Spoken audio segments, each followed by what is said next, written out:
Hoje, dia 25 de novembro, né, estamos aqui reunidos mais uma vez, nesse curso que foi preparado aqui com carinho para vocês, para a gente poder conversar um pouco sobre, um pouco sobre a história da literatura brasileira de autoria feminina.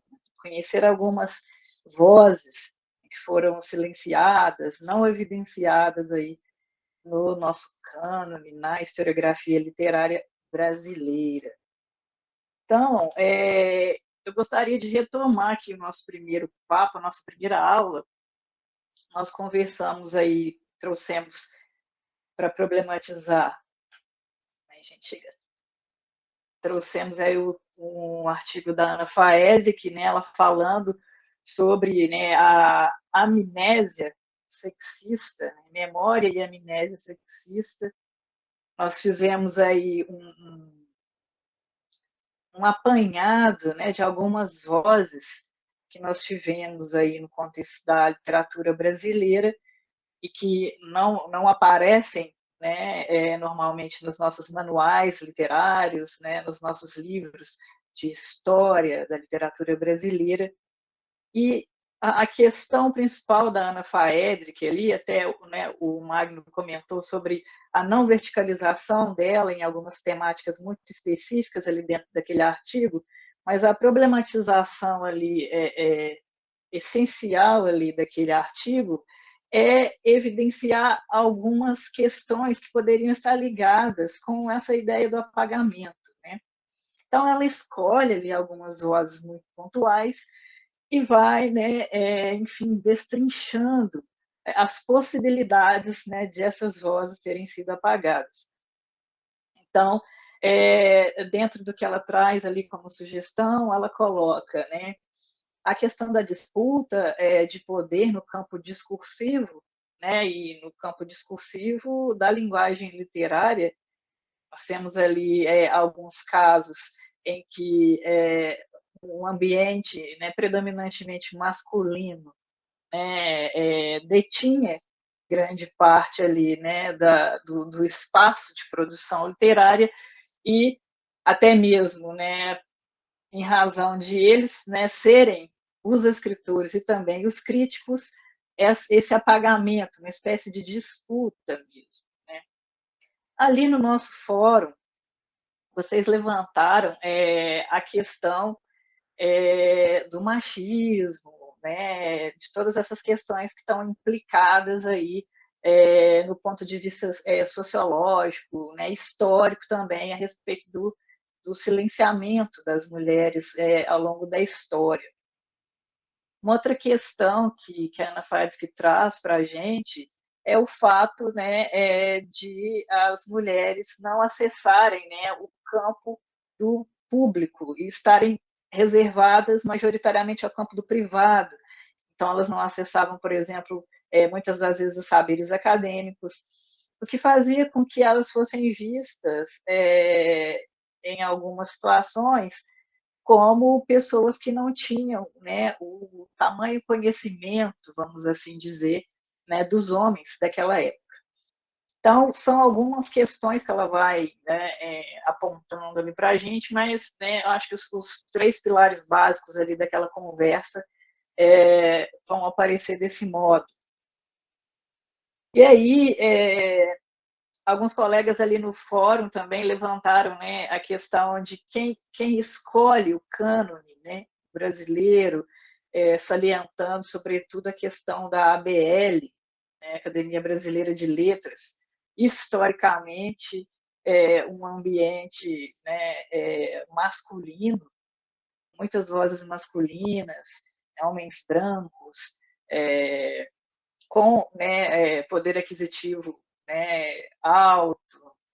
E aí é interessante a gente pensar também, né, esse ponto de vista da seleção canônica, não só a partir desse lugar, mas também a partir das questões de como a pauta cultural ela vai modificando nessa seleção do campo.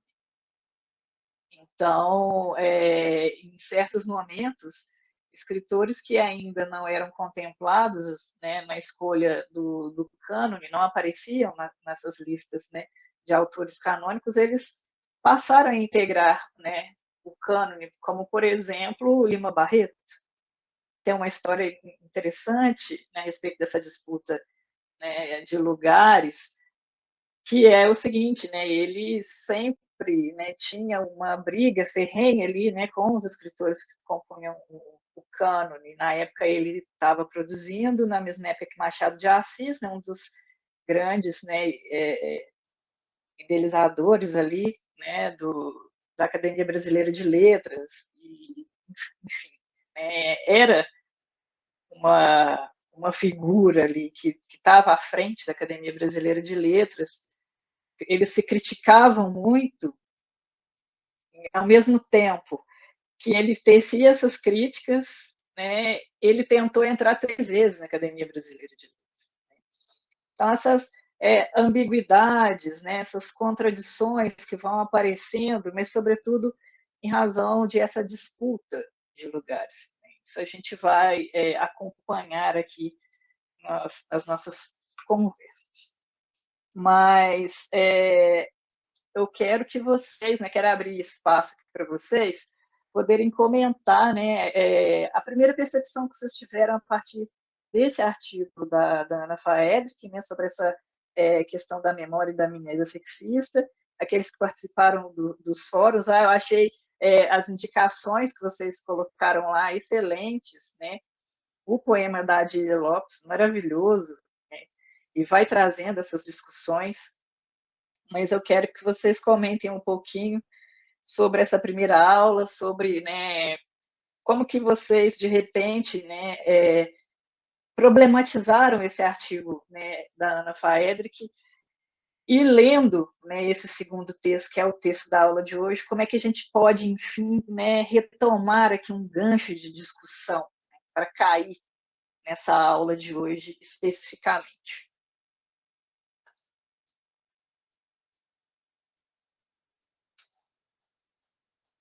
E aí?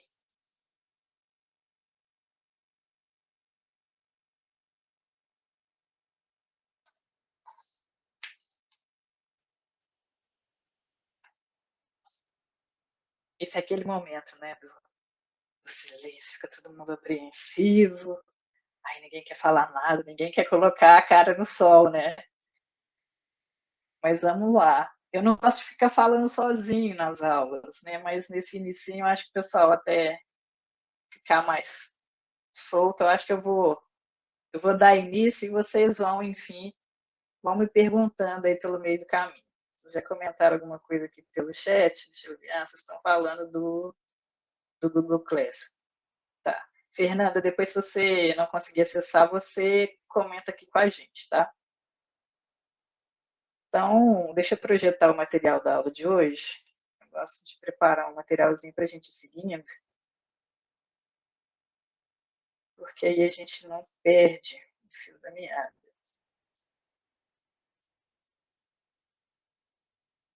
Então, vamos lá.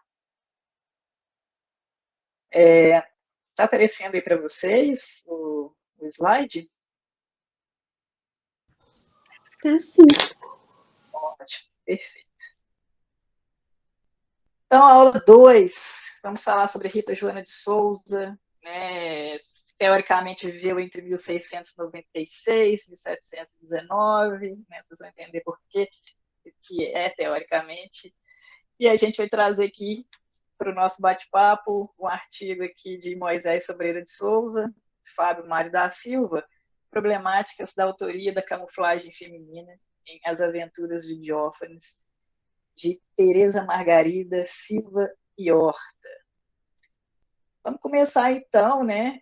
Aqui eu sempre coloco a referência para vocês, se de repente quiserem localizar o artigo na internet. A questão da Rita Joana de Souza, né? Quem foi Rita Joana de Souza? E eu coloco esse título, né, problematizador, a poeta que não foi. Quem seria ela? Uma poeta? Uma artista plástica, né, como alguns teóricos comentam em seus textos, né? Ela era brasileira, nasceu aqui, depois foi para fora. Um mito existiu, Rita Joana de Souza. O mais interessante da história da Rita Joana de Souza é que ela é citada em vários lugares, vários textos, historiografia, florilégio da poesia brasileira, do Van Hagen, mas ninguém indica o que essa mulher de fato produziu, né? Na história literária brasileira, né? No meio artístico brasileiro. Então, eu trouxe algumas obras em que vai aparecer o nome de Rita Joana de Souza, mas é muito interessante porque há sempre, né, existe a primeira pessoa que vai falar de Rita Joana de Souza, né, lá atrás, em Portugal, em um apanhado de autores que ele vai levantando do Brasil, Portugal. Depois, uma segunda pessoa simplesmente faz um Ctrl-C, Ctrl-V, né, desse padre que escreve primeiramente sobre essa poeta, artista, o que foi Rita Joana de Souza. E aí o Ctrl-C, Ctrl-V, ele vai caminhando no sentido de as pessoas começarem, de fato, a inventarem uma ideia, né, de uma das primeiras poetas, né, que nós tivemos no Brasil. Então, nessa obra que eu trouxe como ilustração aqui, que é uma arqueologia da autoria feminina no Brasil, da Eliane Vasconcelos é uma estudiosa que tem feito, né, esse apanhado das vozes femininas na historiografia literária brasileira. Ela vai apontar para a gente que nós temos pelo menos 18 autores que vão incluir o nome de Rita Joana de Souza em suas obras. Né? E esse nome, deixa eu só aceitar mais o pessoal que está chegando por aqui. E o que acontece de fato? Esses nomes vão aparecendo sempre em sequência, sempre como um Ctrl-C, Ctrl-V. Não há nada que se elabora, né, para além do que a pessoa, de repente, copia de uma informação anterior. Mas, em alguns casos, né, chega-se até a inventar histórias, né, a inventar características dessa mulher. Então, a sequência, né, em que essas aparições vão acontecer inicia-se ali com o padre Manuel Tavares em Portugal, né? Padre Manuel Tavares. Lá em Portugal, ele escreve um livro que é Portugal Ilustrado pelo Sexo Feminino, em 1734. Ali, o padre Manuel Tavares ele vai dizer o seguinte, que existiu no Brasil uma poeta brasileira que era prodígio, já muito jovem, ela já começa a produzir poesia, ela, né, era uma grande intelectual, conhecia de geografia, de história, né, das ciências humanas e tal, mas morreu muito jovem e não deixou nenhuma obra, né, escrita. Ok. Dando sequência, o Diogo Manuel, que era um outro padre, né, em Biblioteca Lusitana, publicado em 1741, vai fazer um Ctrl-C, Ctrl-V do padre Manuel Tavares. Houve no Brasil, né, uma pessoa chamada Rita Joana de Souza, que a gente pode considerar a primeira poeta brasileira, morreu jovem, era prodígio, sabia geografia, história, ciências humanas. Ok. Van Hagen, Florilégio da Literatura Brasileira, da Poesia Brasileira, em 1850, né, já passamos aí algum tempo. Ele traz, né, algumas informações sobre Rita Joana de Souza, assim, bem rapidamente, e assim, muito rapidamente. Eu vou mostrar, eu trouxe o trechinho para vocês. Muito rapidamente, ele passa pelo nome de Rita Joana de Souza, e ele nem chega a esboçar o que ela foi, né, o que ela estudava, mas apenas cita e já passa para um outro, né, escritor brasileiro que estava produzindo ali, mais ou menos na época em que Gregório de Matos estava produzindo Recôncavo Baiano, e também passa rapidamente por ele e vai, né, comentando outras pessoas. O Joaquim Norberto ele fala, né, sobre uma poetisa sem obra, que também ele está indo nesse mesmo caminho, ele faz um Ctrl+C, Ctrl+V, dá uma modificada ali no seu texto e também não consegue, né, mostrar uma produção efetivamente. Adiante, né, o Joaquim Manuel de Macedo, ele publica uma obra que se chama Ano Biográfico Brasileiro em 1876, que também faz essa abordagem bem rápida, né, sobre Rita Joana de Souza. Pereira da Costa, em Dicionário Biográfico de Pernambucanos Célebres, 1882. Também, né, faz a mesma coisa. Passa rapidamente pelo nome de uma pessoa que poderia ser uma das primeiras poetas brasileiras e não desenvolvem mais nada além disso. Né? Sequer conseguem falar se de fato houve alguma publicação, se ela chegou a publicar alguma coisa, tem isso, ou isso pode estar em algum acervo, em algum lugar. E aí eu trouxe para vocês verem como de fato é interessante essa história da Rita Joana de Souza, porque chega a parecer quase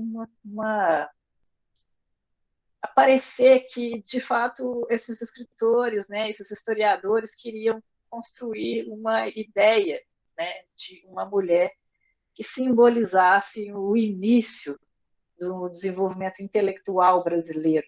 Né? Então, eu trouxe o trechinho aqui, deixo até o link, porque o Florilégio da Poesia Brasileira a gente consegue acessar, né, virtualmente, e não sei se vai dar para vocês enxergarem aí, mas eu vou ler aqui para vocês. Então, ele diz o seguinte nesse trechinho, né, bem The Flash. Contentemo-nos com fazer menção da pernambucana Dona Joana Rita de Souza e de Luiz Canelo de Noronha, do qual diz Brito de Lima. Nas loas do Parnaso, as brancas aves avantajou no harmônico e sonoro Luiz Canelo, que em métrica harmonia é modulado cisne da Bahia. Ok, né? Há uma espécie de homenagem, né, a essa voz que é a de Luiz Canelo, mas antes ele cita a Dona Rita Joana de Souza, que depois nem volta mais nesse texto, né? E você começa a ler procurando, né, de fato, algum adendo a essa informação. Mas não, ele segue. Este Brito e Lima foi um dos poetas da Bahia que mais versos conseguiu fazer imprimir. Dedicava-os à adulação e, naturalmente, o publicá-los corria por conta dos adulados. Conseguiu, por isso, mais fama e glória? Então, ele pergunta, né, ele tece uma certa crítica, de fato dizendo que esses versos não tinham tanta qualidade assim, e ele consegue publicar por causa dos, né, aduladores, dos bajuladores de sua obra. Desgraçado do poeta que, em vez de seguir a inspiração, a busca em assuntos alheios a ele para lhes prestar servil acatamento. Né? Então, é uma espécie de crítica que, na verdade, né, está problematizando a ideia da subjetividade na poesia. Né? E a gente pensar, de repente, no contexto parnasiano, é estranho, né, ele retomar essa discussão, porque os parnasianos, na verdade, eles estavam fugindo dessa discussão da subjetividade. E aí ele segue, né? Cabe aqui consagrar algumas linhas à memória dos paulista Alexandre de Gusmão e de seu irmão Bartolomeu Lourenço. E aí ele não fala mais da Rita, né? Da Joana Rita de Souza. E é um nome que ele vai aparecer trocado às vezes. Às vezes ele aparece Rita Joana de Souza, de vez em quando ele aparece Joana Rita de Souza. Mas é um nome, né? Parece um espectro que ronda ali essa historiografia, né? E não se desenvolve nada sobre essa pessoa. O que a gente tem aqui contentemo-nos com fazer menção da pernambucana Dona Joana Rita de Souza. É isso, né, que ele, né, coloca dentro dessa historiografia. E em Brasileiros Célebres, do Joaquim Norberto de Souza e Silva, né, esse documento, escrito aqui em 1861, vai trazer no capítulo 4 nomeado como Gênio e Glória, o nome da dona Rita Joana de Souza, novamente, junto com outros nomes, dona Ângela do Amaval, a Musa Cega, e ele vai colocando características. Dona Grata Ermelinda, a filosofia, dona Delfina da Cunha, a poetisa. Né? E a dona Rita Joana de Souza. Já percebam aqui, né, desde a descrição do capítulo, que não é possível atribuir, né, uma qualidade, uma característica, um adjetivo à Rita Joana de Souza, que é muito interessante. Né? E aí, ele segue dizendo o seguinte, né, sobre Rita Joana de Souza. Pernambuco, a província heróica, pátria de tantos filhos beneméritos, deve ufanar-se de poder contar, entre os nomes das senhoras ilustres que há produzido, o da jovem Rita Joana de Souza, que muito honrou as belas artes e letras, e de cujo talento fazem honrosa menção o abade Barbosa Machado, na Biblioteca Lusitana, Frois Perim, no Teatro Heroíno, Ferdinand Denis, no resumo da história literária do Brasil, o conselheiro Baltazar da Silva Lisboa, nas notas biográficas e muitos outros. Nascida sob aquele formoso e esplêndido céu, entre aquelas encantadoras e risonhas paisagens, ante todas aquelas belas e inspiradoras cenas da cidade de Olinda, no ano de 1696, quando Gregório de Matos expirava com a poesia do arrependimento nos lábios e o canhão anunciava o aniquilamento da República Africana de Palmares, passou ela a sua mocidade alegre e ruidosa no entretenimento próprio da pintura. E quando depunha os seus pincéis, o tento e a palheta era para se entregar ao estudo da história e da geografia, que faziam os seus encantos, e sobre o que escrever algumas investigações, que talvez ainda se conservem sob a poeira dos anos, ou tenha, o que é mais certo, levado o descaminho que tem tido tanta riqueza literária, graças ao nosso descuido e o nenhum apreço das nossas coisas.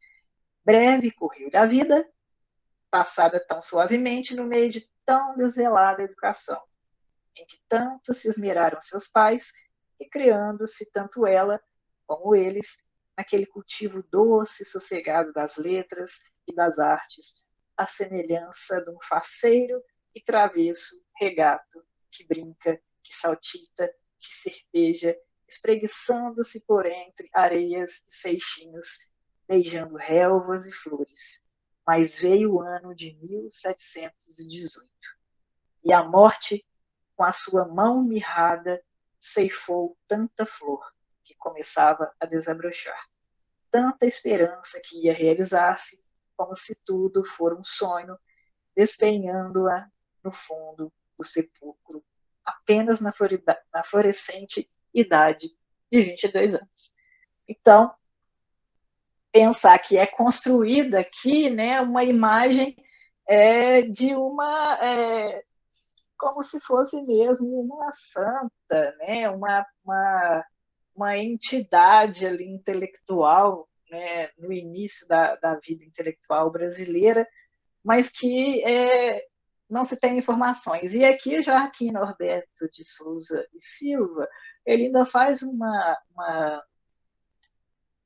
jogo interessante, que é falar que talvez nós não tenhamos acesso a essas obras, a essas produções, talvez elas tenham até existido, mas como nós não temos o cuidado, né, de guardar, de arquivar, talvez isso tenha se perdido, talvez, né, esteja somente circulando por aí, né, ninguém sabe onde. Então, há esse jogo aí. Revista Genealógica Brasileira, né, que era uma revista produzida pelo Instituto Genealógico Brasileiro, foi um dos primeiros institutos que começa a reunir, enfim, né, uma produção intelectual, né, sobre geografia, sobre história do Brasil. Vários intelectuais brasileiros, né, participavam dessa revista. E nós temos também uma produção ali, no primeiro semestre de 1944, de uma escritora também, né? Ela é advogada, poeta, escritora, e ela, ali na revista Genealógica Brasileira, consta uma série de produções dessa escritora a respeito, né, da literatura feminina, da poesia de autoria feminina brasileira daquele período. Então, a doutora Alzira Bittencourt, ela vai publicar um texto no primeiro semestre de 1944, em que ela vai falar de Rita Joana de Souza, né?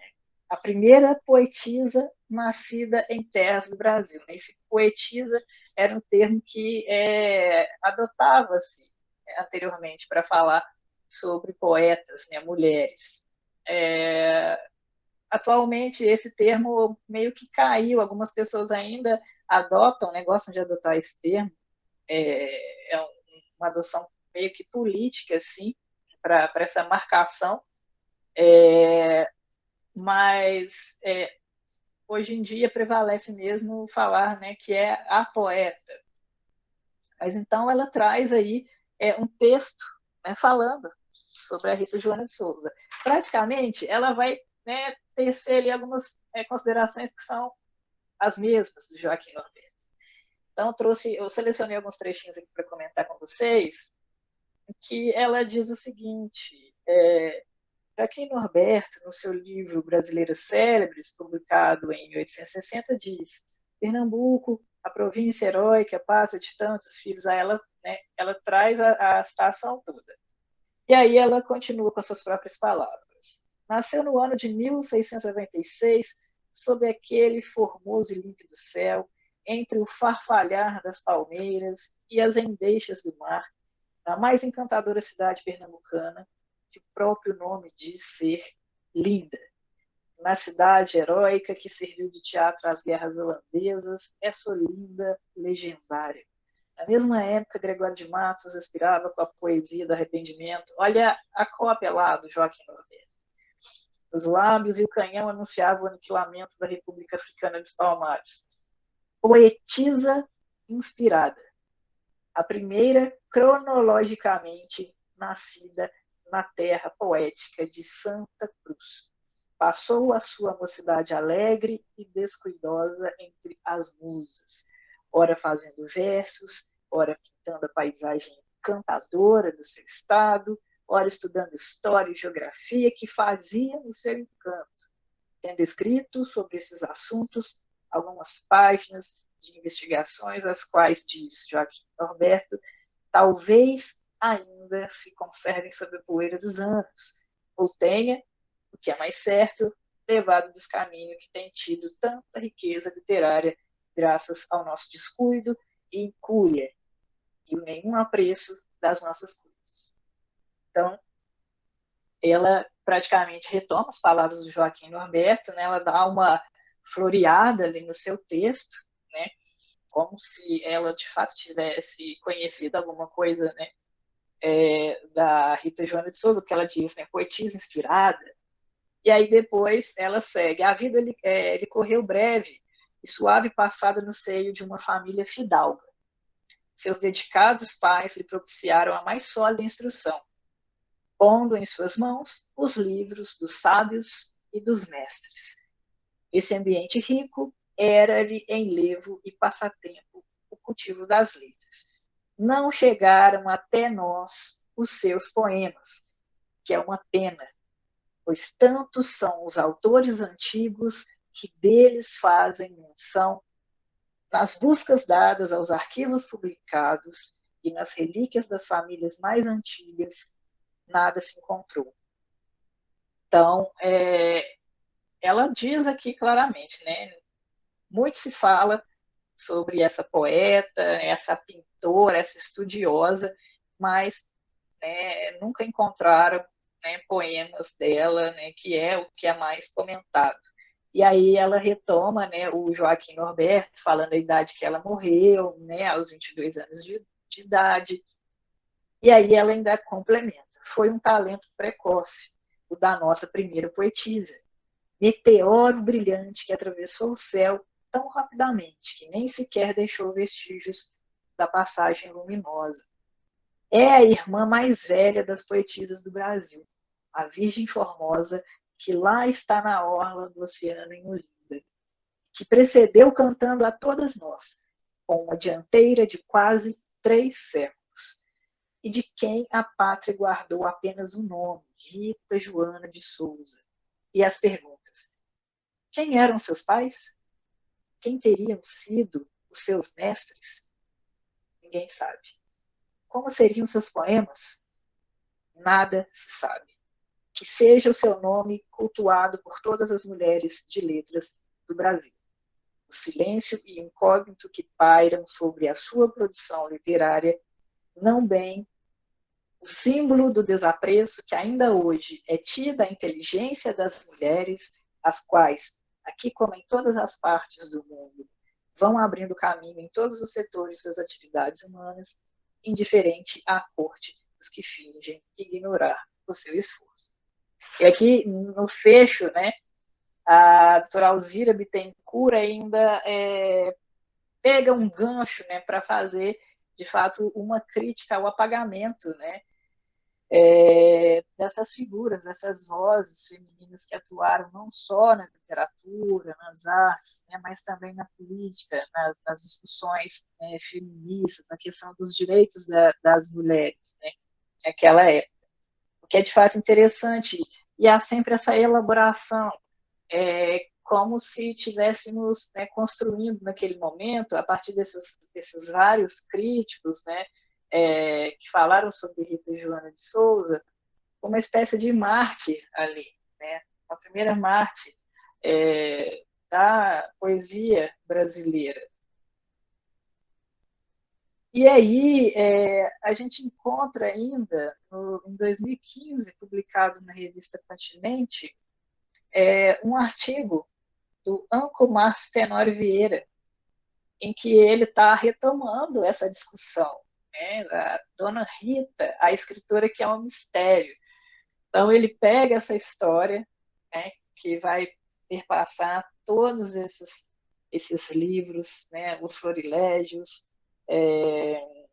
todos esses livros que trouxeram a história de intelectuais brasileiros, e vai, né, retomar, né, por que se constrói, né, a figura de Rita Joana de Souza, se, né, sequer temos, né, algo sobre a sua produção para podermos entender quem de fato foi, né, essa pessoa. E aí vai problematizar essa questão de repente, nós, né, estarmos construindo uma figura ali, né, como se fosse um espectro mesmo, um fantasma. Eu acho que é interessante a gente trazer essa discussão para as nossas aulas, porque se de fato existiu Rita Joana de Souza, né, o que nós temos é uma retomada da ideia aqui do primeiro artigo, da primeira aula, de como é problemático essa questão do apagamento, da amnésia sexista, né, dessa espécie de tamponamento que se faz a respeito de uma produção literária, né, que ora ocorreu ali nos primórdios, né, o início de uma vida intelectual brasileira e que não chega até nós, porque de fato, né, não havia esse espaço.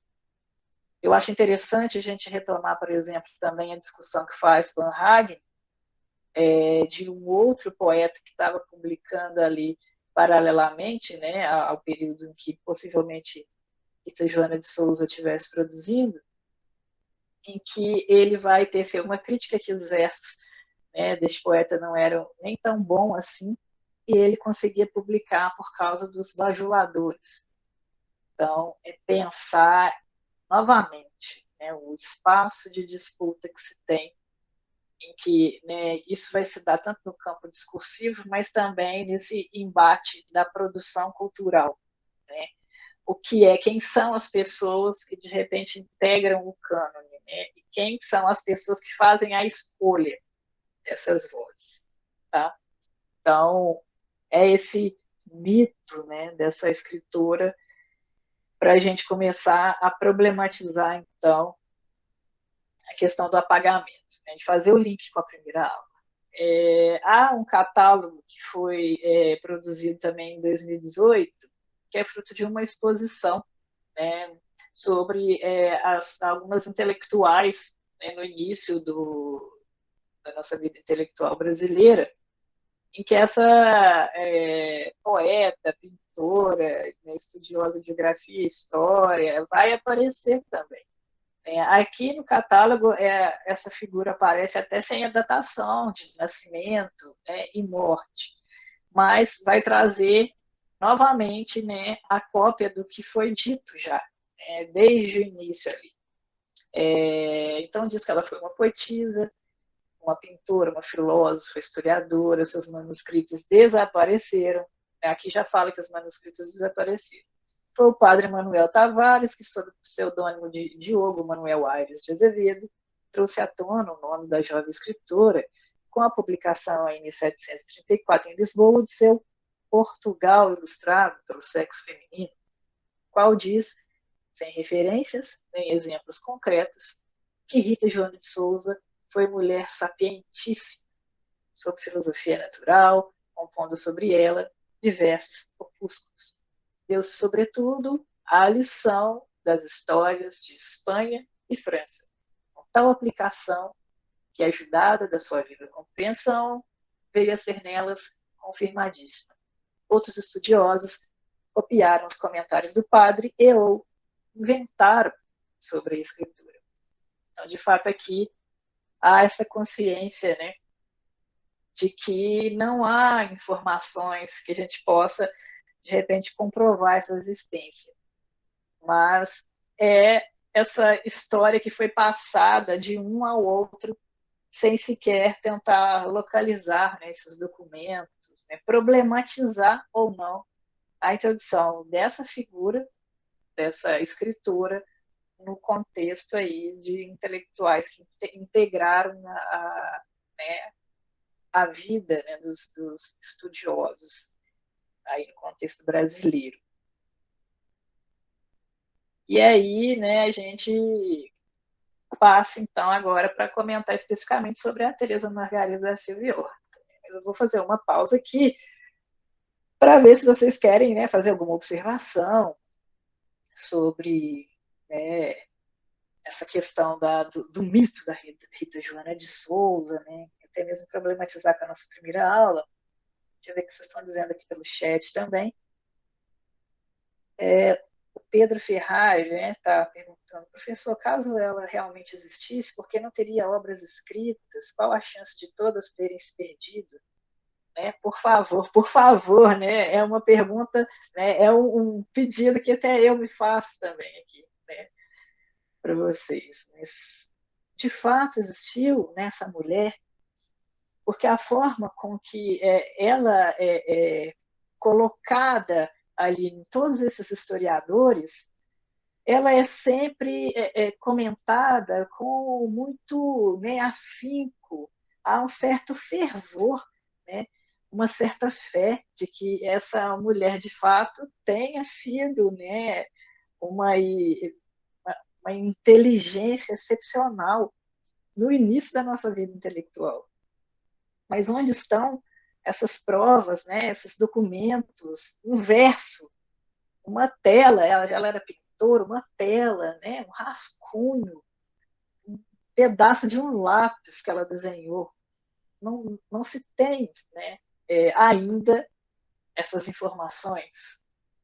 O que pode, né, de fato, ser um objeto de pesquisa futuro de vocês, seria também uma possibilidade de fazer algo até mesmo, né, no âmbito arqueológico, porque já há tanto tempo, né, se passou essa discussão, mas é interessante, porque é uma curiosidade, né, do universo historiográfico, da literatura brasileira. Todos querem saber, André, exatamente, todos querem saber. O PH está dizendo, tem uma nota do Joaquim Manuel de Macedo dizendo que a Rita Joana não teve culpa de que no seu tempo nem houvesse no Brasil tipografia para publicar seus escritos, que se ressentiram de sua idade, mas nada parece certo sobre ela, né? E as pinturas, exatamente. Porque, embora, né, não tivéssemos ainda tipografia, nós, né, tínhamos alguns escritores, poetas que conseguiam publicar fora. Né? O que a gente tem de realidade naquele contexto é que as pessoas que publicavam, naquela época, publicavam em Portugal. Né? E aí essas obras eram trazidas para cá, mas publicadas lá. O próprio Gregório de Matos, né, não publica, né, fisicamente as suas obras. A maioria dos poemas que a gente tem de Gregório de Matos foram poemas que foram ouvidos, né, em rodas, em eventos que ele teve, em encontros literários e transcritos posteriormente. Né. Há vários estudos aí do pessoal tentando identificar essa questão de autoria ou não de poemas de Gregório de Matos. E é uma questão relativa da temporalidade mesmo. Né? Naquela época, por exemplo, a questão da autoria não era tão evidenciada assim. Né? Havia mais a questão do que era comum naquele tempo, né? Do que era comum à sociedade de modo geral. A poesia setecentista, ela tem muito mais a ver com um sentimento a respeito, né, do que era cultural, do que era evidenciado na sociedade naquele tempo, do que uma questão mais subjetiva, né, específica de autor. Não se preocupava com a figura, né, do autor. Tanto é que tem vários poemas de Gregório de Matos que são, de repente, produções acerca de outros, né, poetas antigos, né, poetas clássicos, que ele retoma ali, ele inverte algumas sentenças, ele constrói em cima disso. Né? Então, para a gente pensar também o contexto de produção. E aí, se, né, a partir da figura masculina a gente já tem uma espécie de apagamento por causa do contexto cultural, imagine então o universo feminino. E aí agora eu acho que é interessante a gente cair na Teresa Margarida Silvia Horta, porque um espaço, essa divisão entre espaço público e espaço privado, levando-se em conta, né, a produção masculina e a produção feminina, é um adendo interessante, um ponto de contato interessante entre, né, essas duas vozes que sofreram apagamento. Porque a questão principal desse artigo, Problemáticas da Autoria e da Camuflagem Feminina em Aventuras de Diófanes, é que, aparentemente, né, a Teresa Margarida Silvia Horta entendeu, né, as possibilidades de se inserir ou não no contexto literário, nesse contexto intelectual, na produção de romances. Algo que até então não era um campo, né, aberto a intelectuais, né, a mulheres intelectuais.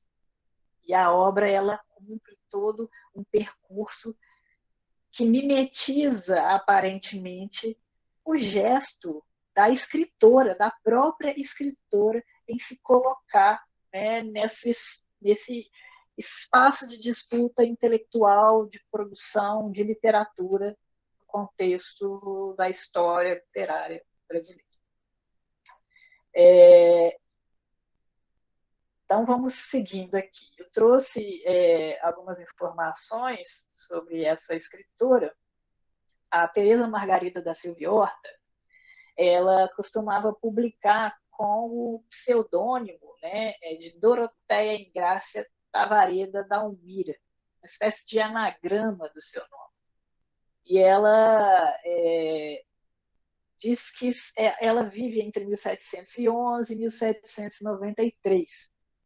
Algumas informações aqui daquele manual que eu mostrei para vocês, que também sinalizou a existência de Rita Joana de Souza, mas sem datação de vida e morte, que é As Mensageiras. Depois eu vejo também como referência bibliográfica para vocês acessarem. E aí, nesse manual, vai dizer que ela é considerada a primeira mulher a escrever ficção em língua portuguesa. Seu pai era um homem de origem simples, que adquiriu uma fortuna prodigiosa no Brasil e ascendeu socialmente comprando o cargo de provedor da Casa da Moeda de Lisboa, um dos mais cobiçados do rei. Teresa nasceu em terras brasileiras e se mudou ainda criança com a família para Lisboa. Diz que ela mudou aos 5 anos de idade, né, em alguns manuais aí que a gente encontra de história da literatura brasileira. Onde ela estudou, ela se muda para Lisboa, onde ela estudou para seguir uma vida religiosa, mas contrariando a vontade do pai, casou e teve 12 filhos. Conviveu com figuras de destaque da sociedade portuguesa, como Alexandre de Gusmão, secretário de Dom João V. Algumas informações para a gente situar aqui a Teresa Margarida Silva e Horta. Algumas discussões, né, que vão problematizar também se de fato não foi ela que começou a publicação, né, ficcional brasileira, pensando aí no aspecto de uma produção nacional literária, ou se a gente vai considerar outros escritores, né, que integraram a onda nacionalista da produção literária brasileira. Mas não é o foco da nossa discussão de hoje, mas fica aí como uma questão para a gente começar a pensar, já que ela é considerada, então, uma das primeiras escrituras que a gente tem de ficção em língua portuguesa, porque, né, ela não pode, de repente, né, ser essa voz que integra o cânone como uma das precursoras da literatura nacional. Então, há discussões acerca, por exemplo, da temática, né? O nacionalismo seria, em um certo ponto, pontapé, ponto de partida da nossa produção. Tem que ter a cor local, né? A discussão sobre, né, a questão indígena, todas essas questões que o nacionalismo brasileiro traz. Mas, né, alguns escritores que não contemplavam essas temáticas, de certo modo, chegam a aparecer, né, a historiografia. E aí, né, qual é a questão de não integrar também a Teresa Margarida Silva e Horta? Então, vamos começar, né, falando aqui dos objetivos, né, que esses dois autores tiveram com o artigo. A gente pensar que o artigo tem uma problemática específica para ser discutida por causa do tamanho, né?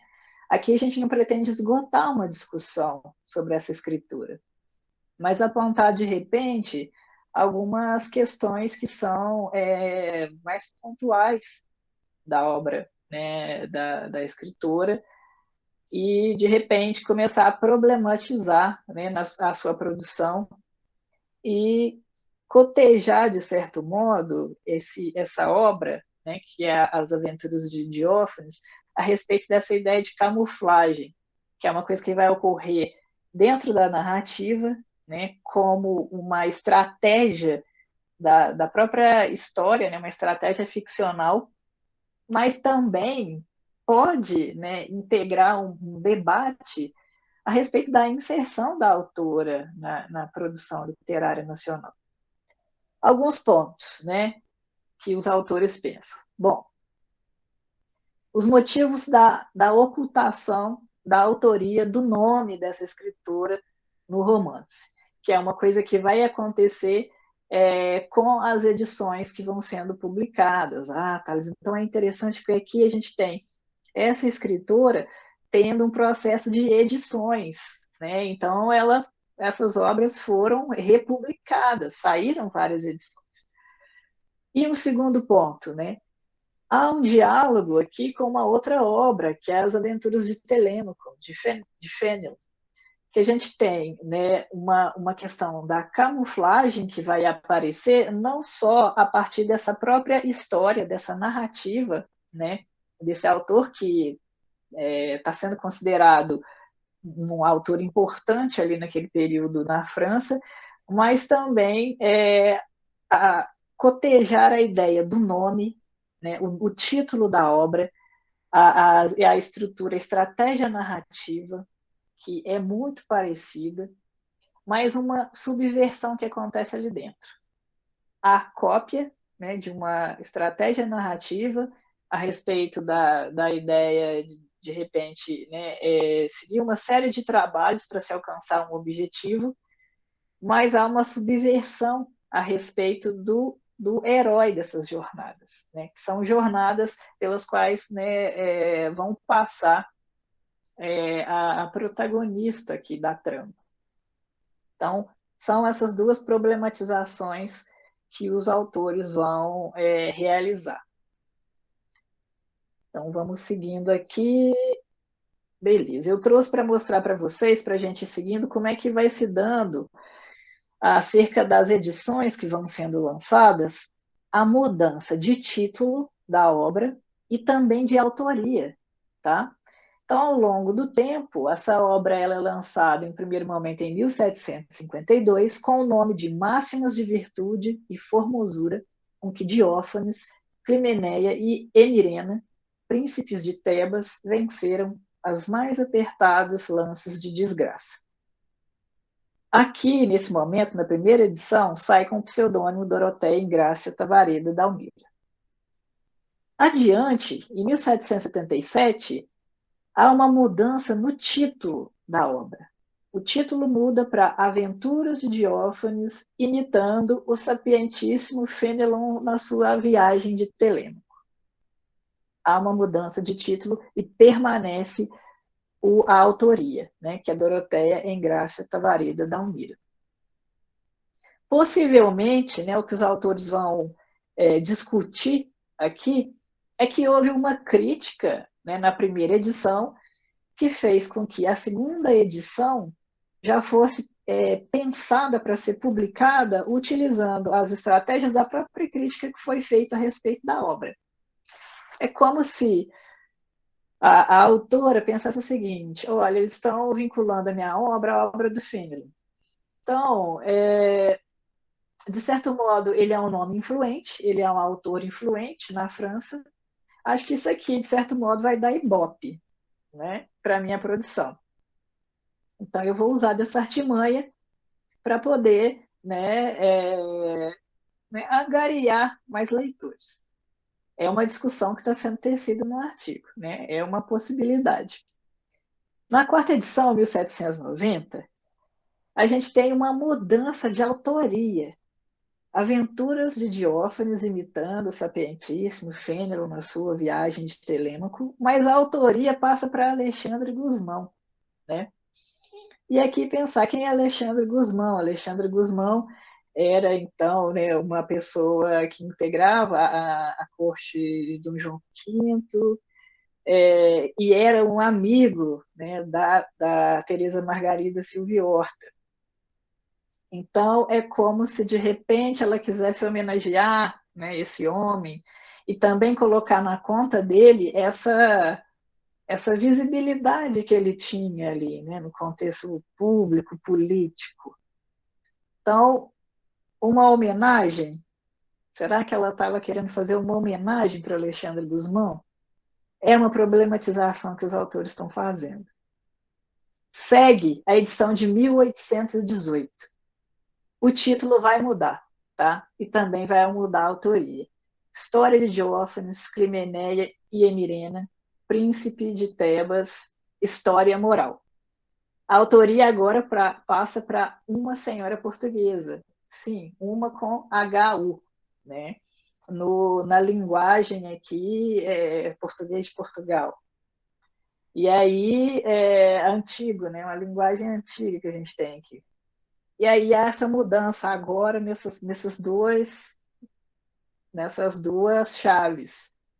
O que é também, de fato, muito interessante, porque a obra já havia sido anunciada como lá da Doroteia Ingrácia, né? Agora, simplesmente, há um ocultamento da autoria, né? Não tem nome agora. Agora é só o título, não importa, é uma senhora. Quem é uma? Né? Uma indefinido. A indefinição está marcando isso aqui. E aí, em 1945, saiu uma edição organizada por um brasileiro, que sai com o título Aventuras de Diófilo somente, e a autoria agora é evidenciada, Teresa Margarida da Silva e Horta. Olha quantas modificações, né? A gente está tendo aqui, né, desde título, autoria. Então, o que será que estava acontecendo nessa dinâmica, né, em que título, autor está mudando o tempo inteiro? Que estratégia é essa? Né? Aí vamos pegar de novo esse termo, né, que os autores do artigo traz, que é a ideia de camuflagem. Começa a aparecer muito. Então, é uma questão interessante de a gente pensar como é que aparentemente parece ter uma espécie de expertise aqui, já pensando nesse lugar da mulher no cenário da literatura brasileira. Uma espécie de possibilidade de se inserir, né, naquele meio intelectual. Então, né, veremos se isso pode ter acontecido. E aí as opções. Uma espécie de estratagema editorial estão levantando as possibilidades. Assegurar a publicação da obra, porque até então, o que tem aqui nesse contexto? No espaço público, a mulher não está publicando romances, né? Esse espaço é reservado para homens, é um espaço majoritariamente masculino. Conferir prestígio para a obra, aí se a gente, né, de repente pegar essa possibilidade dela estar vinculando a obra a autoria do escritor francês, que naquele tempo está, né, tendo uma certa projeção no circuito editorial.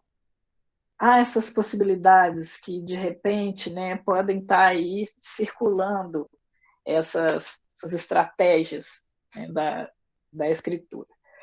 E para compreender toda essa dinâmica, a gente pensar, né, na cultura escrita naquele momento. Nós temos um espaço marcado pela produção masculina, as mulheres não estão publicando romance, elas publicam poesia, né? Aí a gente vê o contexto da Rita Joana de Souza, que é tida, apontada como uma poeta, né? Ela publica poetas, versos lindos, pintura, ela não publica romance. Então, é um cenário em que ainda está restrito para a produção feminina. A produção feminina, ora, né, é poesia, história de santos, experiências místicas, né? E eu repeti aqui histórias de santos, ó. Depois eu tiro para mandar o slide para vocês. Mas, por exemplo, vamos pensar aqui na produção da Santa Teresa d'Ávila, né? Que é pensando aí essa questão das experiências místicas, né? As histórias aí religiosas no contexto do cristianismo, né? E aí vinculando as histórias de santos, esse acesso, né? Desses dois mundos, né? O mundo da experiência sensível e o mundo místico. É esse o espaço reservado para as mulheres, publicação de panfletos de conventos, é isso que elas estão publicando. Então, né, essas possibilidades elas vão permear essa estratégia aqui da escritura. E aí, né, como que a gente vai pensar de repente o contexto desse apagamento que ela poderia estar já evidenciando? Ele se dá, de um certo modo, de forma oblíqua na obra. E até, de certo modo, contraditório, porque, ao mesmo tempo que naquelas diversas edições ora ela tenta encobrir o nome, ora ela parece, né, tentar utilizar de nomes que estão tendo certa influência no cenário editorial, ela vai fazer um certo movimento de afirmação da obra. Então não parece ser tão importante assim para ela se afirmar enquanto autora, mas é importante para ela que essa obra seja publicada. E aí depois ela vai decidir, né? Alguma coisa vai acontecer, ela vai pensar em alguma estratégia de ela, enfim, retomar a posse, né, a autoria dessa obra. Porque ela vai atribuindo essa obra, né, a vários nomes. E por último é que ela, enfim, aparece enquanto a autora. há essa estratégia que parece permear os passos aí da Teresa Margarida e que a gente deve levar em consideração pensando essa disputa de lugares, tá? E o desejo dela de que isso fosse produzido. Seguindo, essa questão da camuflagem, né, para que essa obra apareça, vai se dar também, né, de um certo modo, como uma estratégia mimética dentro da própria narrativa, como uma ferramenta ali que vai construir todo um cenário, uma história, uma trama que vai trabalhar com essa brincadeira da camuflagem ali dentro e jogar com esses lugares do masculino, do feminino, e o que compete, né? Aqui compete um corpo feminino ser, fazer, ocupar, né? Em termos de lugares, o que compete um corpo masculino. A base estruturante da obra é a estratégia de camuflagem. A estratégia de camuflagem ela serve como um modo de sobrevivência, não só da protagonista, a Emirena, mas também da sua família. Então, para que eles possam sobreviver e conseguir um retorno à terra natal, eles se disfarçam de outras pessoas. Há uma reação, de certo modo, ambígua que se dá, né, nesse contexto que aparentemente é desfavorável para a produção literária feminina. Porque, ao mesmo tempo que ela quer ocultar o seu nome, há uma força que tende ali para uma afirmação do feminino. E aí isso vai se dar já desde o título. O nome do título é Aventuras de Diófanes. Há a ocultação de que, de repente, a protagonista dessa obra é uma mulher, tá? Mas quando você inicia a leitura tem toda uma marcação, né, que coloca a imagem feminina como uma imagem de um ser que tem força, né, que é um ser dotado de inteligência, há um chamada e uma adoração, né, à deusa Minerva, a deusa da sabedoria. Então, durante toda a obra, esses elementos vão costurando, vão construindo uma ideia da força, né, do feminino. Então, disfarçar, de certo modo, esse romance, né, sob a autoria de um autor influente francês, ou atribuir a autoria a um grande amigo, para ela, né, não parece ser o ponto principal. A questão aqui a camuflagem é um gesto de sobrevivência. E não só ali naquela história, não só entre os espaços que são marcados, né, para ocupar corpos masculinos e corpos femininos, mas também no contexto editorial. É o modo como essa obra vai sobreviver. E ela vai aparecer aqui para a gente poder falar, ó, a Teresa Margarida da Silvia Horta existiu, tá? Não é igual a Rita Joana de Souza, não. Aqui a obra dela aqui, né? A gente tem acesso. Então, conseguimos, né, provar a existência dessa obra. Então, pensar, né, a questão do autor consagrado, o Fenelon, que ela vai, né, atribuir essa autoria, então é como se ela vestisse uma roupagem masculina também, enquanto, né, autoria, faz esse jogo mimético, depois assumir, né, a inferioridade feminina, reforçando esses estereótipos de gênero, é o que os autores vão comentar aqui a respeito do prefácio da obra. A obra, né, inicia com o prefácio, com aquele mesmo gesto que a gente vai ter da escritora que a gente trabalhou no artigo anterior, é o da Maria Firmina dos Seis, de Úrsula, em que ela coloca, olha, essa não é uma obra que vocês precisem dar tanta atenção assim, então ela já vai fazendo um jogo que não é preciso temer aquela produção, de um certo modo é uma tentativa de se colocar um pouco distante do olhar da crítica, né? Que ela já sabe que vai receber, sobretudo, pela questão da autoria feminina. Então, esse gesto também vai aparecer aqui. Assumir esse lugar de inferioridade como uma estratégia discursiva perpassa, né, de certo modo, a produção dessas mulheres. É como se elas já estivessem entendendo esse mecanismo. E aqui vai aparecer esse gesto também. Sobre o texto, né, propriamente dito. Então, é que a gente começa já a pegar a história. Não sei se vocês conseguiram ler a obra, né? Não é tão grande assim, eu disponibilizei para vocês uma versão que está digitalizada. De repente, tem alguns erros ali, alguns pontos que passaram uma repetição de palavras, mas o que a gente tem de acesso que está mais tranquilo de ler. E assim, ser aquela digitalização da obra em si original, que tem muitas marcas, né? Mas a obra é interessante porque ela vai trazer toda essa discussão da questão do silenciamento, do apagamento, mas tem esse gesto da expertise feminina, e que é sempre salientado.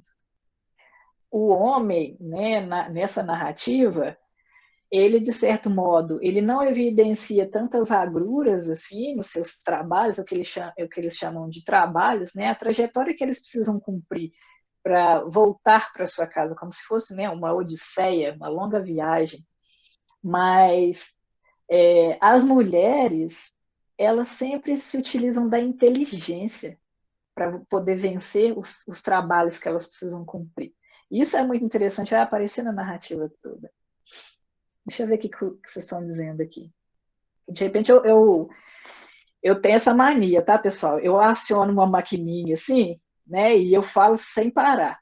Se eu não paro aqui para olhar o chat, de repente eu estou falando aqui, já até passou o tempo, vocês já desconectaram e eu estou aqui. O André está dizendo, ao ler o texto, essa estratégia me remeteu ao que foi feito por Maria Firmina dos Reis. Exatamente, né? Assinado por uma maranhense. Aqui é uma portuguesa. Tá vendo que interessante esse gesto, né? Dessa indefinição, da ocultação? Ele continua ali dizendo, inclusive, tanto Teresa quanto ela dizem no prólogo, que é o texto escrito por uma mulher e pode não ter grande valor. Fiquei pensando se Firmina teve conhecimento acerca das aventuras, exatamente, né?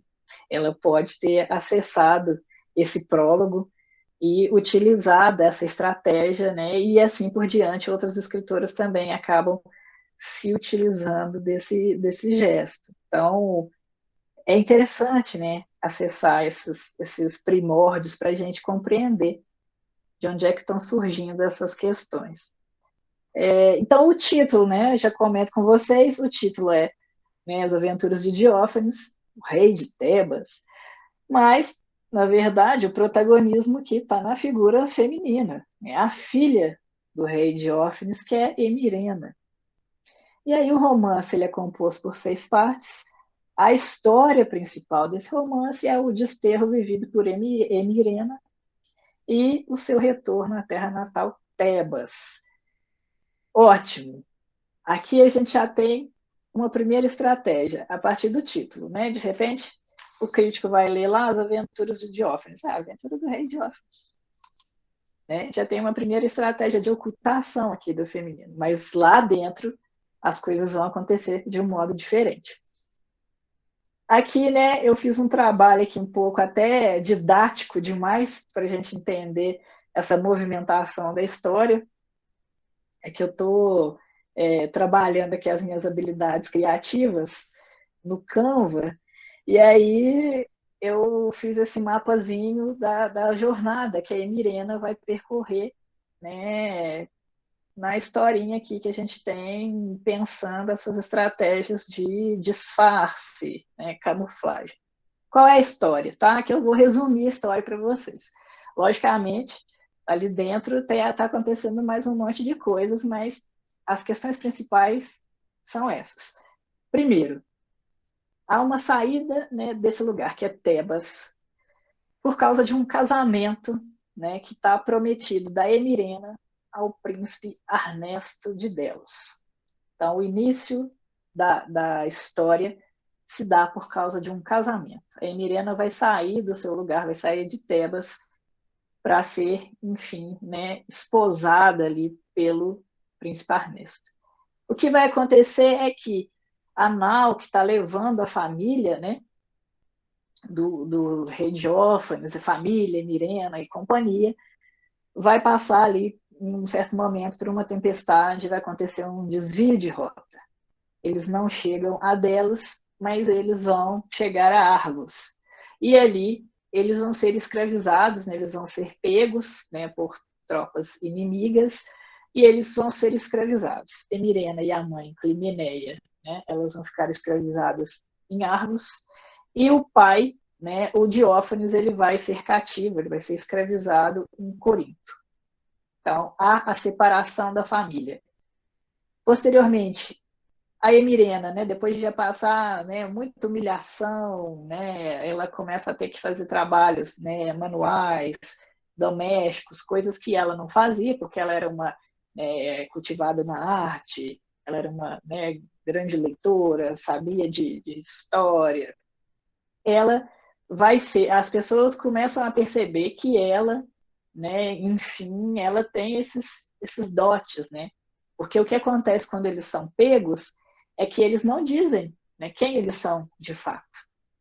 Como uma estratégia de sobrevivência mesmo, para, né, não se colocarem como inimigos, serem, né, de uma outra, de um outro lugar, né, de uma outra política de vizinhança que seja inimiga, eles não revelam a sua verdadeira origem.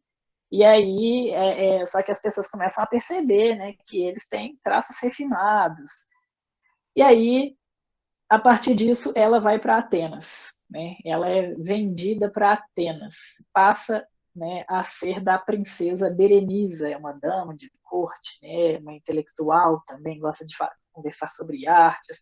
Ela, né, tem uma certa dinâmica intelectual ali e que ela acaba gostando muito de conversar com a Emirena, porque elas podem ter essas trocas, né? E a Berenice acaba ficando muito amiga de Emirena e ela se sente até muito feliz de ser cativa ali de Berenice, né? Porque ali pelo menos ela está vivendo bem, né? Ela consegue estabelecer esse diálogo. Em um certo momento, Berenice fica doente, né? Vem a falecer, mas ela vai deixar toda a sua herança, toda a sua corte para Emirena. E, né, ela diz para o príncipe Ibério, que é o seu primo ali, que quando ela falecer é para, né, passar todas as coisas, né, toda a administração para Emirena. O que acontece é que quando ela falece, o príncipe Ibério quer, né, se casar com Emirena. Mas o principal motivo da Emirena estar ali ainda sobrevivendo, tecendo as suas jornadas, é conseguir de fato voltar para sua terra natal para poder ir para Delos se casar, né, com o príncipe Ernesto. Então ela não quer nada com esse Ibério e ele está forçando muito a barra ali. Ela decide que ela vai fugir. Então ela vai ter que sair dali, que é um lugar que ela está bem, confortável até então, embora cativa, para fugir do príncipe Ibério. Ou seja, né, a figura masculina começa a ser um empecilho ali já na vida dela. Ela foge para Corinto. Ela foge com roupas masculinas. Então ela se camufla, né, de homem para não sofrer perseguições, ataques, né, pela estrada, porque ela vai fugir sozinha. E ela adota o nome de Belino. E aí, né, ela foge. Ela encontra em um certo momento ali em um bosque vivendo Antenor. Quem é o Antenor? É o pai que também se disfarça, né, de um ancião que, né, de certo modo, já está até muito doente, né, ele tem lepra, ele está muito desconfigurado assim, fisicamente, muito barbudo, irreconhecível, e ele adota esse nome de Antenor e eles se identificam no meio do caminho, não se perguntam por que eles se identificam, e eles começam a viver juntos, né? Belino, que é a Emirena disfarçada, e o Antenor, que é o pai de Diófanes disfarçado. E em um certo ponto, o que vai acontecer? O Belino ele vai, né, fugir para Argos, tá vivendo ali com Antenor, mas ele já cansou dali, ele vai para Argos viver numa aldeia de pastores. E ele encontra, né, no meio do caminho com a Climeneia, que é sua mãe, sem saber. Por quê? Porque a Climeneia também se disfarçou para sobreviver. Ela se disfarça de uma sábia senhora, né, uma mulher também austera, né, já com, né, bem debilitada, irreconhecível para a própria filha. Então estão todos disfarçados, né, e se encontrando pelo meio do caminho ali sem saber que estão, né, vivendo entre si. Ela decide, né, que como Belino, ela vai ficar ali com essa Deumatra, né, que é a Climeneia disfarçada de uma velha, de uma anciã, vai proteger essa, né, essa anciã durante algum tempo, elas estabelecem um contato também, é muito afetuoso, até que, o que acontece? Belino desperta a paixão da pastora Atília. A Atília vai se apaixonar, né, por Emirena, que está, né, disfarçada, camuflada de Belino para fugir dessas, né, agruras ali que ela está enfrentando, porque acredita ser um homem, né, muito delicado, dedicado, inteligente. E aí, mais um, né, percalço na vida de Emirena. Precisa fugir dali porque não pode, né, assumir esse afeto. Esse afeto não pode ser correspondido. Então, para evitar problemas, né, de uma paixão não correspondida, Belino decide fugir. Vai para Esparta, né, com a Delmatra, leva a Delmatra. Fala, Delmatra, vamos embora daqui porque a pastora Atília está apaixonada por mim, mas não revela a identidade para a mãe, né? Simplesmente fala que, né, não está afim de se comprometer com ninguém e vai embora. Eles vão para Esparta. Chegando em Esparta, está para acontecer uma guerra. Por causa da identidade masculina, Belino é convocado para ir, né, lutar nessa guerra. E aí a Delmatra, a mãe que estava, né, perdida por aí no mundo, caminhando também, fica novamente sozinha, aguardando o retorno de Belino, sem saber de fato se vai voltar vivo dessa guerra. Então, a identidade masculina assumida também é um problema, né, para Emirena. Então, as agruras sofridas para sofrer desse destino até então, né, que ela está vivendo, vai contemplar a passagem pelo masculino que não vai se dar sem dificuldades. Tá? Volta Belino da guerra, vivo, né, satisfeito da vida, encontra novamente Delmatra e eles decidem que eles vão seguir a jornada porque eles estão procurando, né, voltar para a sua terra natal. Então, eles estão caminhando, né, procurando fugir de todos aqueles problemas. O que acontece é que, né, a mãe vai ser presa em Corinto. Então, em uma dessas jornadas, os dois vão ser recolhidos por serem estrangeiros, né, andando por aí em terras, né, alheias. A mãe fica presa, ele vai, né, por causa das estratégias que ele aprende na guerra, ele vai conseguir soltar a mãe, né, daquele lugar e também fugir. E agora a questão é eles, né, retornarem a Tebas.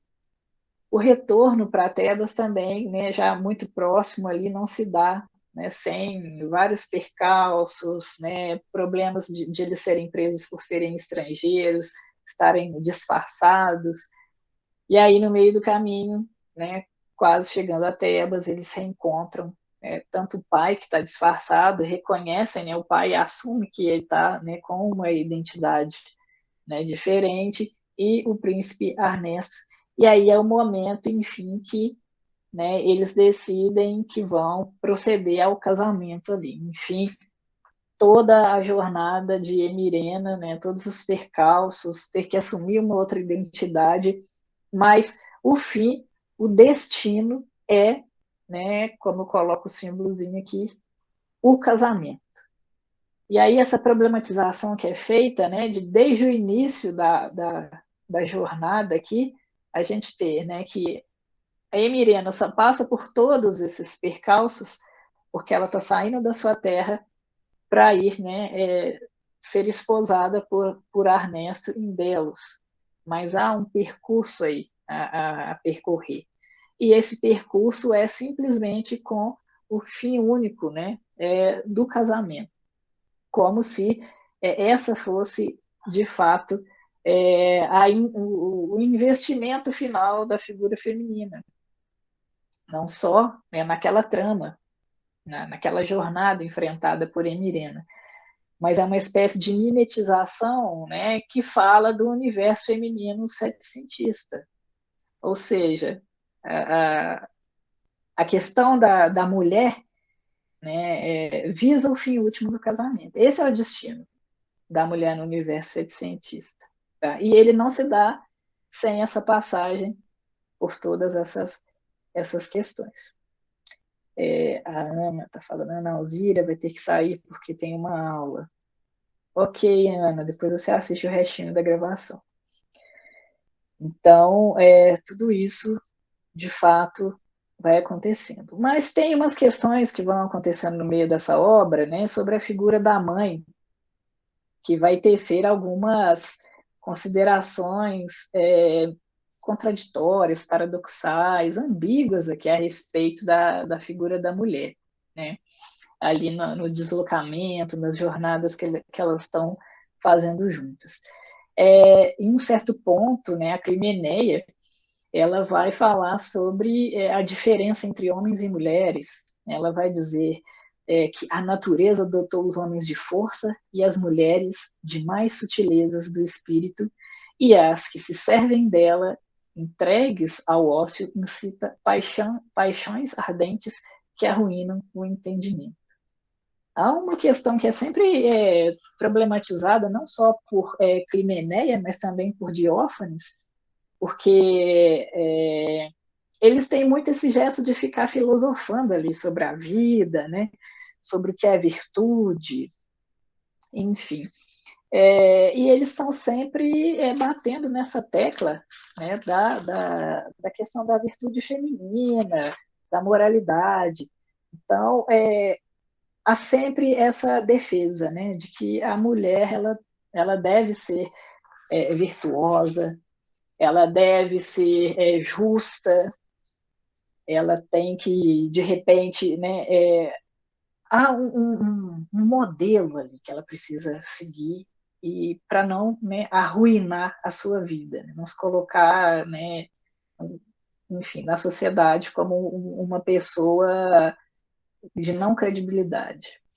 E um outro ponto, ela já vai, enfim, defender que a mulher, né, ela tenha reconhecido também as suas possibilidades de acessar o conhecimento, né, a esfera pública, né, das discussões, dos debates, das escolhas, como, né, os homens.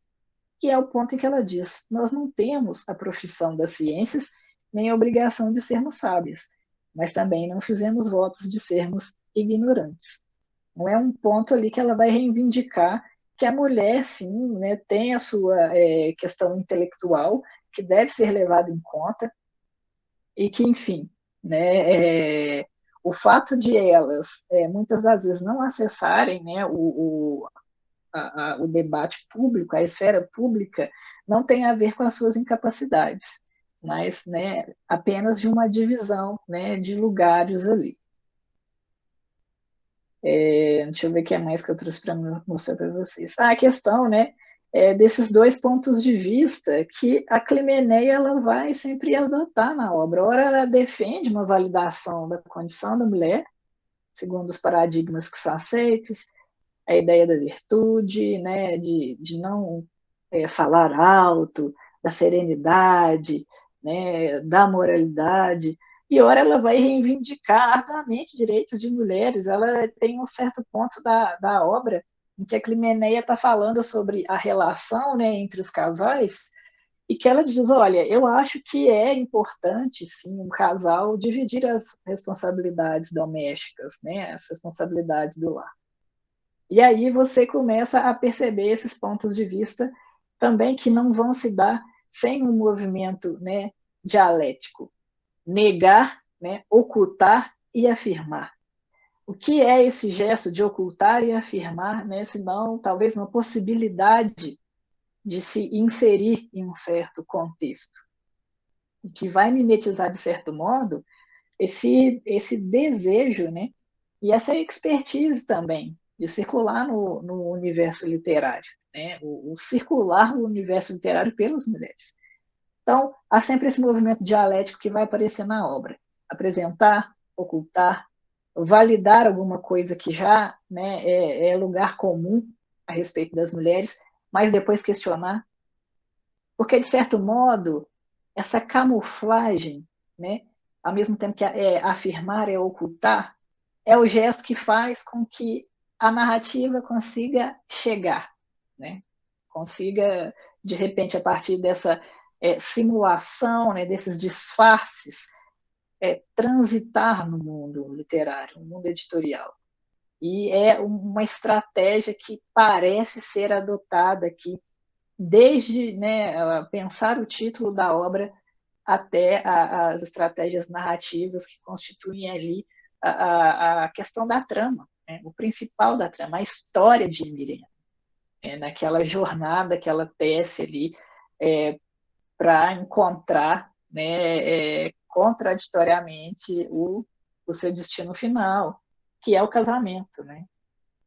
E aí os custos também que essa operação de disfarce vai gerar para a Emirena. Ou seja, né, há um custo que é físico, que é perder, né, a aparência, a questão da fisicalidade feminina, né, para alcançar o disfarce que é o masculino, conseguir se disfarçar ali com as vestimentas, né, adotar a postura do masculino em certos momentos na obra. É muito interessante, que é uma discussão atualíssima isso, né? E que a gente tem aqui, né, já, né, nessa obra de 1800, né, em certos momentos, há uma discussão de como Belino deve se portar enquanto homem, né? Que ele não deve, de repente, chorar, porque ele está ali angustiado com essa situação, né? De não querer estar naquela guerra de Esparta, por não acreditar ali naquele movimento, né? Ou por ter, de repente, se separado da família.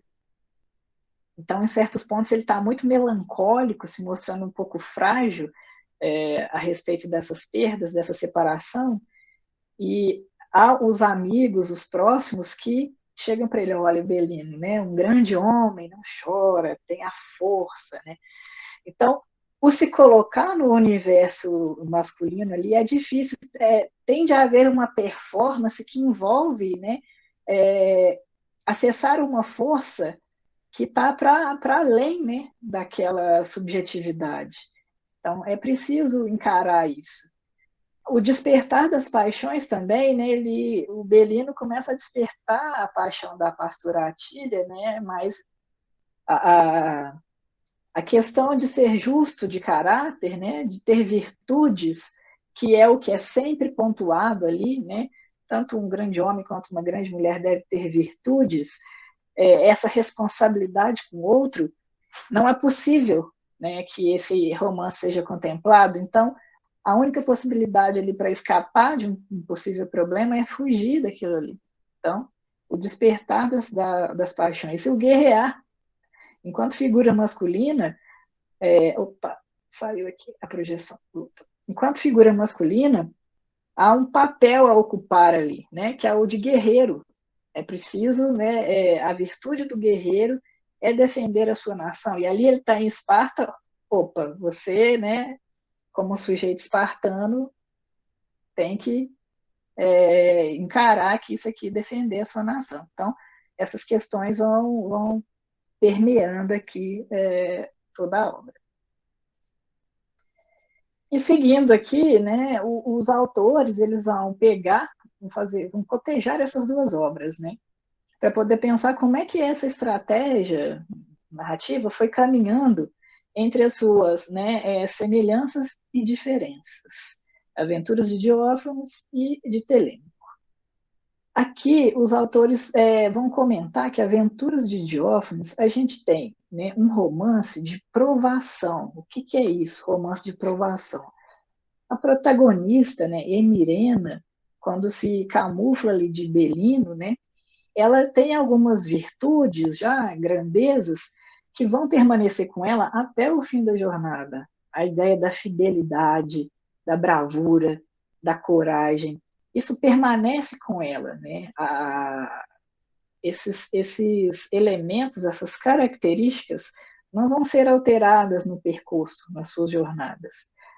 Em Aventuras de Telêmaco, né, os autores vão dizer que nós temos um romance de formação.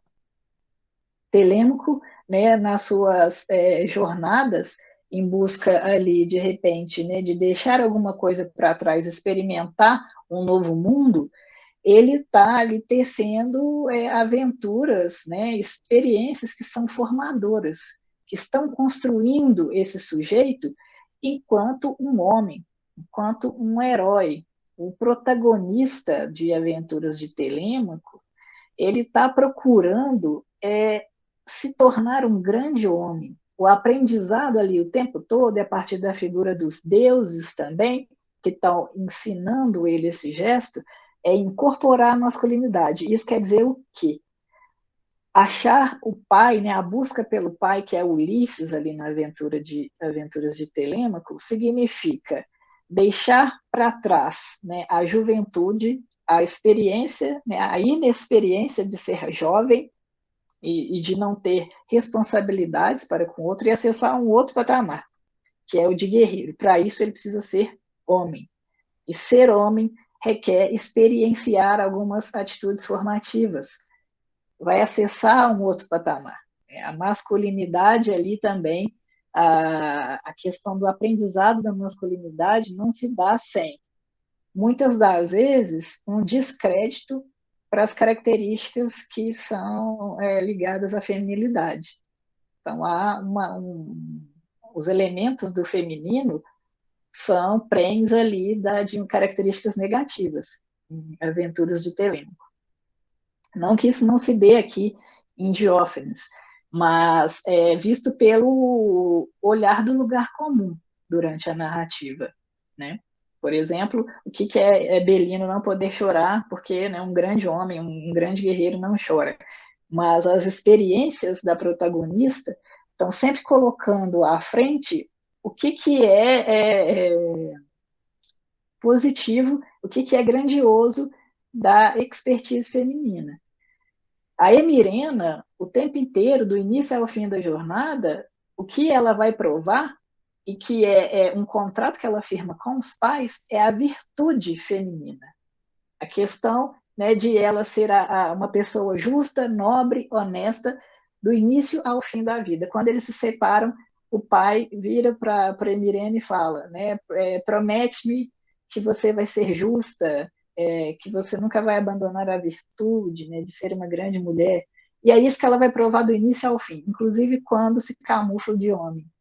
Porque o fato de ela andar sozinha, né, pelas estradas à noite podia fazer com que ela fosse violada, né, durante esse trajeto. Então, se camuflar de homem é uma estratégia de chegar onde ela precisa chegar, que é retornar para casa. E uma questão também que é diferente entre as obras é que Emirena, ela não tem ajuda nenhuma dos deuses. Durante toda a sua trajetória, ela é ajudada por pessoas no meio do caminho, e muitas das vezes pelo encontro dos próprios pais que também estão disfarçados, e de pessoas que já estão com a saúde já bem debilitada. Então, na maioria das vezes, é ela quem está ajudando, na figura de Belino, as pessoas. Quando ajuda, né, a Delmetra, que é uma jovem anciã, quando passa um tempo no bosque com o Antenor, que é o pai, que também é um ancião, que vive ali sozinho, né, já bem debilitado, quando vai guerrear em Esparta. A ideia é, né, ser um grande guerreiro da nação. E quando ela recebe ajuda, o auxílio vem de humanos. Então, são ensinamentos que ela deve, em algum momento, corresponder e que ela busca durante toda a narrativa. Já em Telêmaco, Telêmaco tem a ajuda dos deuses nesse grande processo de aprendizagem do que é se tornar um homem. E nesse processo didático, errar faz parte. Ele pode errar. Tá? O gesto do erro é positivo na experiência de aprender a ser homem, né? De crescer enquanto um sujeito, né, masculino. A aquisição, né, da masculinidade tem o gesto pedagógico, um gesto didático, e tem o auxílio dos deuses. Os deuses estão soprando sempre ali nos seus ouvidos como é, né, alcançar esse, né, de certo modo, o padrão da masculinidade, ser um grande guerreiro. Já em Aventuras de Diófanes, não. Né? A Emirena ela vai chegar no seu destino final, o retorno a Tebas, para poder, né, acessar o príncipe, né, com o qual ela está prometida em casamento, o Arnesto, se dá pela sua própria força de vontade. Então não há essa mediação, né, no plano divino. O que é interessante, porque é a figura humana, né? O simples gesto da figura humana e a sua força, para poder, de fato, alcançar ali o seu destino final, que é o casamento, a aliança. Né? Então, é isso, né? Finalizando aqui o nosso papo de hoje. Deixa eu ver o que vocês estão dizendo por aqui. Algumas pessoas